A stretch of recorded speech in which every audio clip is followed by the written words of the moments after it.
بسم اللہ الرحمن الرحیم۔ اردو کہانیاں اور معلومات میں خوش آمدید۔ آج کی کہانی بہت بڑا انعام سننے سے پہلے اردو کہانیاں اور معلومات کو سبسکرائب کیجیے اور اس ویڈیو کو لائک کیجیے۔ گھر واپس آتے ہوئے ننھی مچھلی نے سنہری مچھلی کے کان میں سرگوشی کی، باجی امی جان کو کچھ مت بتانا۔ اس سے قبل کہ سنہری مچھلی کچھ کہتی، لاڈو مچھلی بولی، باجی بتائے یا نہ بتائے میں تو ضرور بتاؤں گی۔ تمہیں امی جان سے مار پڑے گی تو کتنا مزہ آئے گا۔ ننھی مچھلی نے کہا، لاڈو امی جان کو کچھ مت بتانا۔ لاڈو مچھلی نے کہا، میں تو بتاؤں گی، کر لو جو کرنا ہے۔ سنہری مچھلی نے تیرتے ہوئے کہا، ننھی اگر تم توبہ کرو تو میں امی جان کو نہیں بتاؤں گی۔ ننھی مچھلی نے معصوم سی شکل بناتے ہوئے کہا، باجی میں توبہ کرتی ہوں، آئندہ ٹیلے کے پاس نہیں جاؤں گی، میری توبہ۔ لاڈو مچھلی نے کہا، میں باز آنے والی نہیں، میں تو سب کو بتاؤں گی کہ تم امی جان کے منع کرنے کے باوجود ٹیلے کے پاس گئی تھی۔ تم نے غلط کام کیا ہے، اس لیے تمہیں سزا ملنی چاہیے۔ ننھی مچھلی نے کہا، میں نے توبہ کر لی ہے کہ آئندہ ٹیلے کے پاس نہیں جاؤں گی، مان جاؤ، مت بتانا امی جان کو۔ باجی آپ ہی اسے سمجھائیے۔ سنہری مچھلی کے سمجھانے پر لاڈو مچھلی نے وعدہ کیا کہ وہ امی جان کو کچھ نہیں بتائے گی۔ مچھلیوں کا یہ خاندان ایک دریا میں آباد تھا۔ ان کے ابو جان کو ایک مچھیرا پکڑ کر لے گیا تھا۔ اب تینوں بہنیں اپنی امی جان کے ساتھ زندگی گزار رہی تھی۔ ایک دن تینوں بہنیں گھر میں کھیل رہی تھی کہ ان کی امی جان بھی مینڈک کے گھر سے واپس آئیں۔ ان کا چہرہ سیاہ ہو رہا تھا۔ انہیں دیکھ کر لاڈو نے فوراً پوچھا، امی جان آپ کا رنگ سیاہ کیوں ہو رہا ہے؟ امی جان نے بتایا، بیٹی میں بھی مینڈک کے گھر سے واپس آ رہی تھی کہ ٹیلے کے قریب سے گزرتے ہوئے ایک سیاہ مادہ میرے چہرے پر آ پڑا۔ میں نے ایسا سیاہ مادہ زندگی میں پہلی بار دیکھا ہے۔ سنہری مچھلی بولی، امی جان آپ جلدی سے صاف پانی سے منہ دھو لیں، ایسا نہ ہو کہ آپ کی جلد کو نقصان پہنچے۔ ٹیلے کے پاس سیاہ مادے کے بارے میں آہستہ آہستہ دریا کی دوسری آبی مخلوق کو بھی پتہ چل گیا۔ پھر سب نے اپنے بچوں کو ٹیلے کے پاس جانے سے روک دیا۔ جب دریا میں آباد آبی مخلوق سردار کچھوے کی سربراہی میں سر جوڑ کر بیٹھی تو مینڈک نے سب کو مخاطب کرتے ہوئے کہا، اگر ہم نے اس سیاہ مادے کو نہیں روکا تو ہمارا یہاں رہنا مشکل ہو جائے گا۔ کچھوا بولا، ہمیں سب سے پہلے یہ معلوم کرنا چاہیے کہ یہ سیاہ مادہ کہاں سے آ رہا ہے۔ نوجوان کچھوے نے کہا، مجھے پتہ ہے کہ یہ سیاہ مادہ کہاں سے آ رہا ہے۔ مینڈک نے پوچھا، کہاں سے آ رہا ہے یہ سیاہ مادہ؟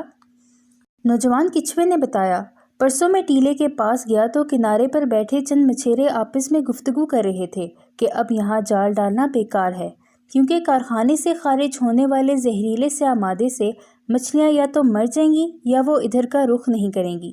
کالا سانپ بولا، اس کا مطلب ہے انسانوں نے ہمیں مارنے کا منصوبہ بنا لیا ہے۔ میں بھی کسی کو نہیں چھوڑوں گا، میں اپنا زہر ان کے جسموں میں اتار دوں گا۔ دریا میں زہریلا مادہ ڈالنے والوں کو میں خود سزا دوں گا۔ نوجوان کچھوا بولا، بس زیادہ زبان مت چلاؤ، بڑوں کی بات سنو، ہمارے بڑے جو فیصلہ کریں گے ہمیں منظور ہوگا۔ بوڑھا سانپ بھی بول پڑا، شاباش بیٹا شاباش، اب ہم نے کیا کرنا ہے؟ جو کچھ کرنا ہے تم نوجوانوں ہی نے کرنا ہے، ہم تو تمہیں صرف مشورہ دے سکتے ہیں۔ نوجوان کچھوے نے کہا، آپ کا مشورہ ہی ہمارے لیے کافی ہوگا، آپ بتائیے ہمیں کیا کرنا چاہیے؟ سب جانوروں نے سوچ بچار کے بعد یہ فیصلہ کیا کہ نوجوان کچھوا اور مینڈک خشکی پر جا کر کارخانے کے مالک سے ملیں گے اور اس کو زہریلے مادے کے بارے میں بتائیں گے۔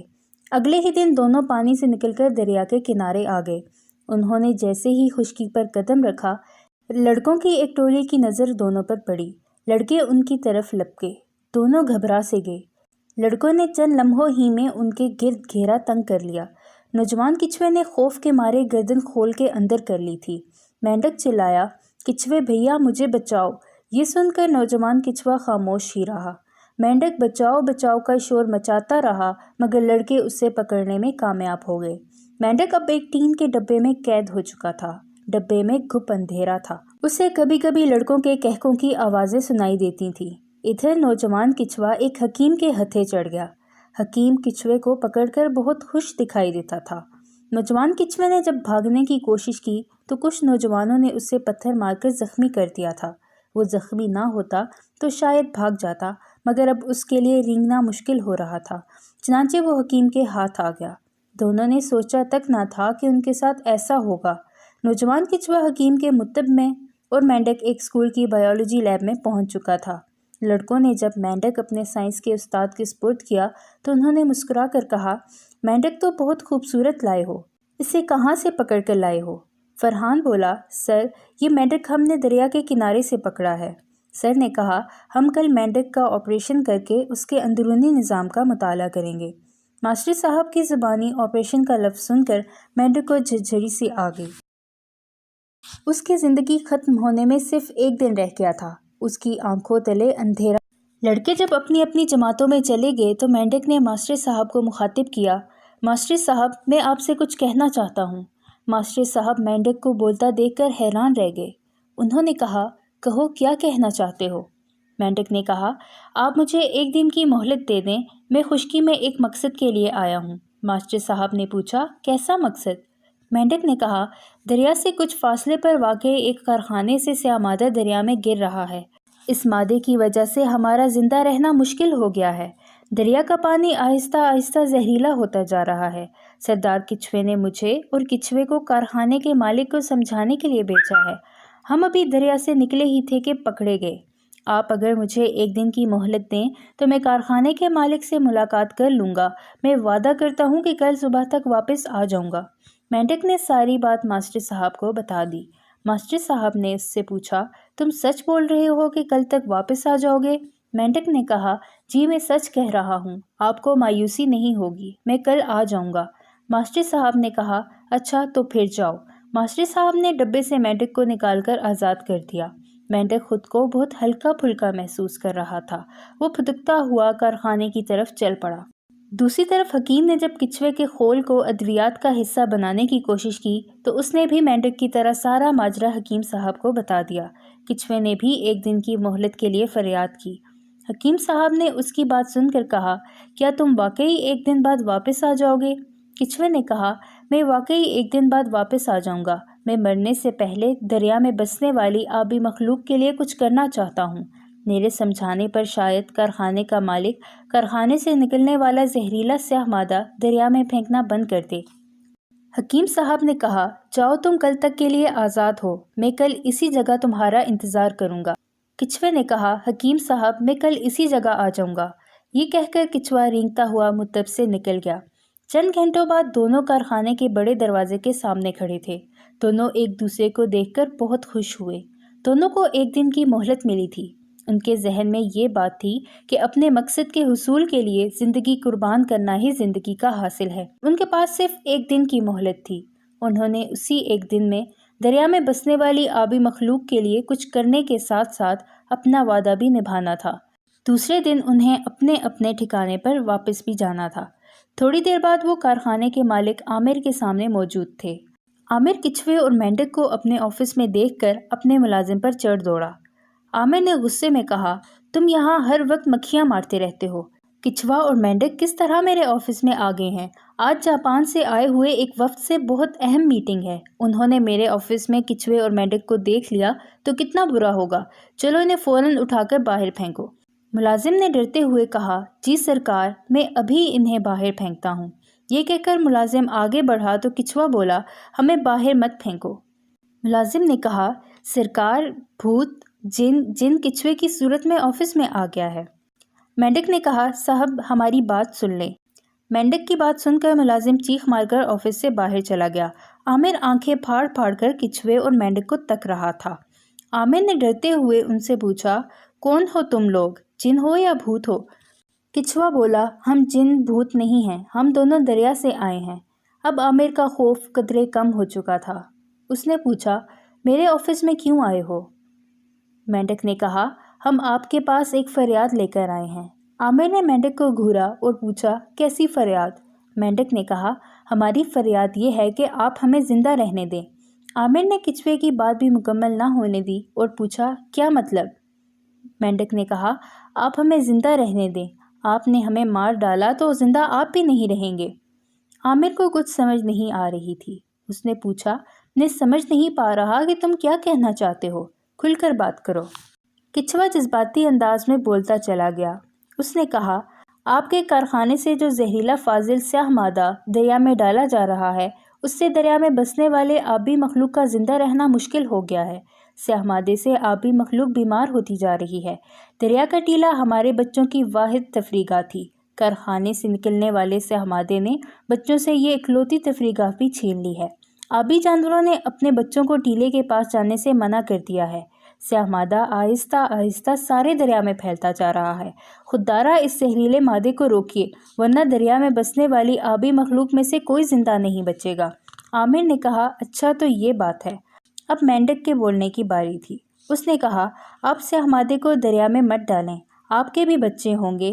آپ جس طرح اپنے بچوں سے پیار کرتے ہیں، اسی طرح ہمیں بھی اپنے بچوں سے پیار ہے۔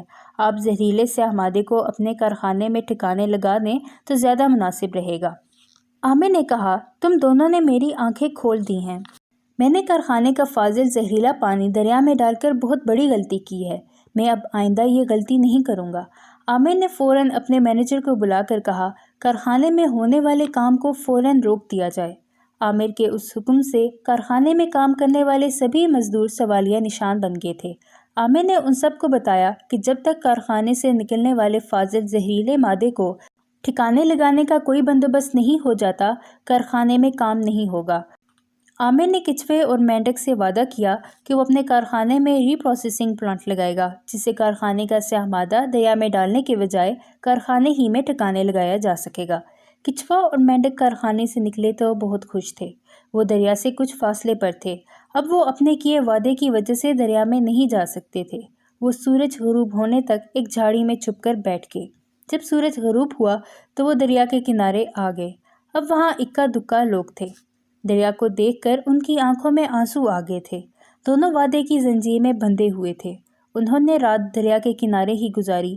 سورج نکلتے ہی مینڈک کو اسکول اور کچھوے کو حکیم صاحب کے متب پہنچنے کی جلدی تھی۔ پھر دونوں نے مقررہ وقت پر اپنے اپنے مقامات پر پہنچ کر اپنا وعدہ پورا کر دکھایا۔ ماسٹر صاحب بایولوجی لیب میں مینڈک کو اور حکیم صاحب کچھوے کو اپنے متب میں پا کر حیران رہ گئے۔ ماسٹر صاحب اور حکیم صاحب ان کے سامنے شرمندہ تھے کہ انہوں نے انسان ہوتے ہوئے بھی کبھی اپنے کیے وعدے کا پاس نہیں کیا، جبکہ یہ جانور وعدے کے مطابق مقررہ وقت پر ان تک پہنچ گئے ہیں۔ مینڈک نے کہا، ماسٹر صاحب، اب آپ مجھ پر تجربہ کریں، مجھے کوئی فکر نہیں۔ میں جس کام کے لیے دریا سے خشکی پر آیا تھا وہ کام میں کر چکا ہوں۔ مینڈک نے ابھی اتنا ہی کہا تھا کہ ماسٹر صاحب نے کہا، میں تم پر تجربہ نہیں کروں گا، تم نے اپنا وعدہ نبھا کر میرا دل جیت لیا ہے، تم آزاد ہو، میں خود تمہیں دریا میں چھوڑ کر آؤں گا۔ مینڈک کو یقین نہیں آ رہا تھا کہ وہ آزاد ہو چکا ہے۔ اللہ تعالیٰ نے ایک نیک عمل کا اس سے فوراً اجر دے دیا تھا۔ ایسی ہی صورتحال حکیم صاحب کے ہاں تھی۔ وہ بھی کچھوے کو آزاد کر چکے تھے۔ دوپہر کے وقت ماسٹر صاحب مینڈک کو ایک بوتل میں بند کر کے دریا کے کنارے پہنچے تو کچھوا وہاں پہلے سے موجود تھا۔ دونوں کو اپنی آنکھوں پر یقین نہیں آ رہا تھا۔ دونوں نے خشکی پر کھڑے انسانوں پر نظر ڈالی اور جھٹ پٹ دریا میں کود پڑے۔ وہ تیرتے تیرتے ٹیلے کے پاس جا پہنچے تھے۔ اب ٹیلے کے پاس پانی صاف شفاف تھا۔ کارخانے سے سیاہ مادے کا دریا میں آنا بند ہو چکا تھا۔ آبی مخلوق کو جب دونوں کے کامیاب لوٹنے کا علم ہوا تو سب نے انہیں شاباش دی۔ سردار کچھوے نے دونوں کے لیے خصوصی انعام کا اعلان کیا۔ اس خصوصی انعام سے بڑھ کر ایک بڑا انعام انہیں پہلے ہی مل چکا تھا، اور وہ انعام یہ تھا کہ جانوروں نے اپنے بچوں کو ٹیلے پر جا کر کھیلنے کی اجازت دے دی تھی۔ ننھی مچھلی کو بھی اب ڈر نہیں رہا تھا کہ ٹیلے پر کھیلنے کی وجہ سے اسے امی جان سے مار پڑے گی۔ سردار کچھوے کی طرف سے ملنے والے خصوصی انعام کے مقابلے میں ان کے لیے یہ انعام بہت بڑا انعام تھا۔ میں امید کرتی ہوں کہ آپ کو آج کی یہ کہانی پسند آئی ہوگی۔ مزید کہانیاں سننے کے لیے اردو کہانیاں اور معلومات کو سبسکرائب کیجیے، اس ویڈیو کو لائک کیجیے اور زیادہ سے زیادہ شیئر کیجیے۔ اللہ حافظ۔